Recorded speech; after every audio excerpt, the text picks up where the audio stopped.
khilaafka u dhaxeeya dowladda federaalka Soomaaliya iyo dowlad goboleedyada sida Puntland, Jubbaland iyo Galmudug ma ahan mid hal mar bilowday ama sabab kaliya leh. Waa arrin si tartiib u soo korortay kuna dhisan taariikh, siyaasad iyo kalsooni darro soo jiitamaysa muddo dheer. Marka hore waa in la fahmaa in nidaamka federaalka ee Soomaaliya uusan wali si buuxda u dhisnayn. Dastuurka dalka wali waa mid ku meel gaar ah, taas oo ka dhigan in aan si cad loo qeexin awoodda u dhaxaysa dowladda dhexe iyo dowlad goboleedyada. Arrinta waxay dhalisaa muran joogto ah maxaa yeelay dhinac walba wuxuu u fasiray karaa awoodda sida uu asiga rabo. Dowladda dhexe mararka qaar waxay isku dayaysaa in ay muujiso awoodda ugu sarreysa ee dalka, halka dowlad goboleedyada ay doonayaan madaxbannaani dheeraad ah. Tusaale ahaan, Puntland waxay isku aragtaa maamul hore u jiray oo aas-aasay federaalka, sidaas darteed waxay aad ugu taxadirtaa in dowladda dhexe aysan awoodda ku koobnaanin. Taasi waa sababta ay marar badan uga baxda shirarka ama ugu hor timaada go'aanada ka yimaada Muqdisho. Dhinaca kale, dowladda federaalka waxay u aragtaa in midnimada dalka ay muhiim u tahay, sidaas darteedna ay tahay inay jirto awood dhexe oo laga haga dhammaan dalka. Dhanka kale, Jubbaland waxay si cad uga muuqday khilaafka marka laga hadlayo dhanka doorashooyinka. Doorashadii 2019 hogaamiyaha Jubbaland Axmed Maxamed Islaam Axmed Madoobe ayaa dib loo doortay, balse dowladda federaalka ma aqbalin natiijada ka soo baxday. Tani waxay dhilisay xiisad siyaasadeed oo xooggan, sababtoo ah labada dhinac mid walba wuxuu aaminsanaa inuu asiga saxan yahay. Arrintan waxay muujinaysaa in doorashooyinka Soomaaliya aysan weli ka madax bannaanin faragelin siyaasadeed. Markii loo fiiriyo Galmudug, xaaladdu waxay ka duwan tahay wax yar, maxaa yeelay waxaa la aaminsan yahay in dowladda federaalka Soomaaliya ay saameyn weyn ku leedahay dhismaha iyo hoggaanka Galmudug. Tani waxay dhalisay aragti ah in maamulka u dhow yahay dowladda federaalka, taas oo keentay in qaar ka mid ah siyaasiyiinta iyo bulshada deegaanka ay dareemaan in aan si dhab ah loo matalin. Dhammaan tusaalooyinka waxay ka turjumaan hal dhibaato oo weyn, taas oo ah kalsooni darro jirto. Dowladda federaalka waxay ka baqaysaa in dowlad goboleedyada noqdaan kuwo aad u madax bannaan oo dalka kala fogeeya, halka dowlad goboleedyada ay ka baqayaan in dowladda dhexe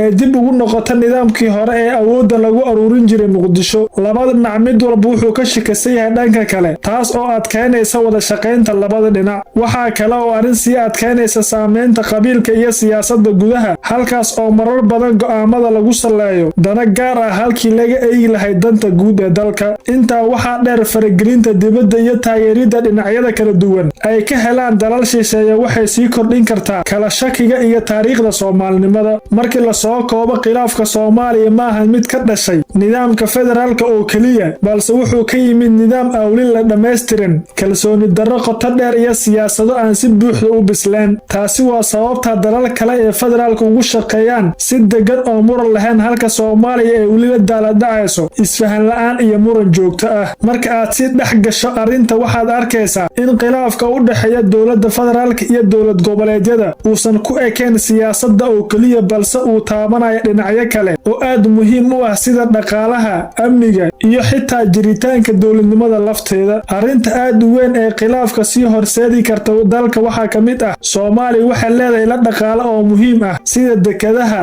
canshuuraha iyo rajada shidaalka mustaqbalka. Dowladda federaalka waxay u aragtaa in kheyraadkaas uu yahay hanti qaran oo ay tahay in si dhexe loo maamulo si dalka oo dhan ugu faa'iideysto kheyraadkaas. Laakiin dowlad goboleedyada sida Puntland iyo Jubbaland waxay aaminsan yihiin in kheyraadka ka jira deegaanadooda ay xaq u leeyihiin inay si weyn ugu maamulaan ama ugu faa'iideystaan. Halkaas ayay ka dhalan kartaa su'aal aan weli jawaab cad loo hayn: yaa leh kheyraadka, dowladda dhexe mise dowlad goboleedyada? Su'aashaas jawaabteeda kuma qorna dastuurka dowladda federaalka Soomaaliya iyo kuwa maamul goboleedyada. Arrinta amniga ayaa iyadana ah meel kale oo khilaafka si cad uga muuqdo. Dowlad goboleedyada badankoodu waxay leeyihiin ciidamo gaar ah kuwaas oo si toos ah u maamulaan. Dowladda federaalka dhankeeda waxay rabtaa in la helo ciidan qaran oo mideysan si loo xoojiyo amniga dalka oo dhan. Laakiin isku day kasta oo lagu mideynayo ciidamadaas wuxuu mararka qaar keenaa shaki iyo cabsi laga qabo dowladda dhexe, sababtoo ah dowlad goboleedyada waxay ka baqayaan in ay lumiyaan awoodooda amni. Tani waxay si gaar ah ugu muuqataa meelaha sida Galmudug, halkaas oo isku dhafka ciidamada iyo maamul goboleedyada ay ka noqdeen arrimo xasaasi ah. Sidoo kale waxaa jira arrin aad u muhiimsan oo ah dhaqanka siyaasadda ee dalka. Soomaaliya weli kama aysan gaarin heer ay siyaasadeeda ku dhisan tahay hay-ado adag iyo sharci buuxa si loo ixtiraamo. mararka qaar go'aamada waxaa saameeya xiriir shakhsiyaad gaar ah,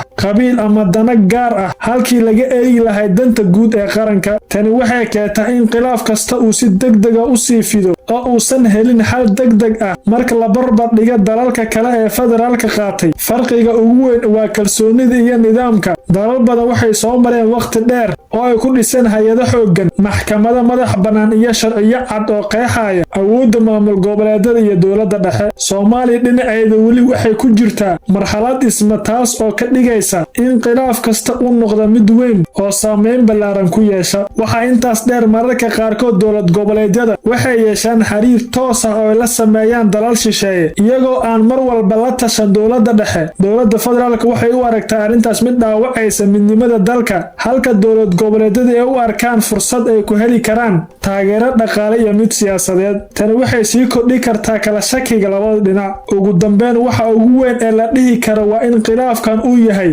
mid ka dhashay isfahan la'aanta qoto dheer oo ku saabsan sida dalka loo maamulayo. dowladda federaalka waxay rabtaa nidaam mideysan oo awood leh, halka dowlad goboleedyada ay rabaan nidaam dabacsan oo siinaya madax bannaani weyn. labadan aragti midkoodna si buuxda looma diidi karo, laakiin waxa dhibaatada keenaya waa in aanan la helin meel ay ku kulmaan oo isku afgartaan. haddii xaaladan la doonayo in isbeddel laga sameeyo, waxaa lama huraana in la dhisa kalsooni dhab ah, la dhammaystiro dastuurka dalka, lana abuuro nidaam cadaalad ah oo awood leh iyo kheyraadka oo si siman loo qaybsado. haddii taas la waayo, khilaafka nuucan ah wuxuu sii ahaa doonaa mid soo noqnoqda xitaa haddii guddoomiyaasha isbeddelaan.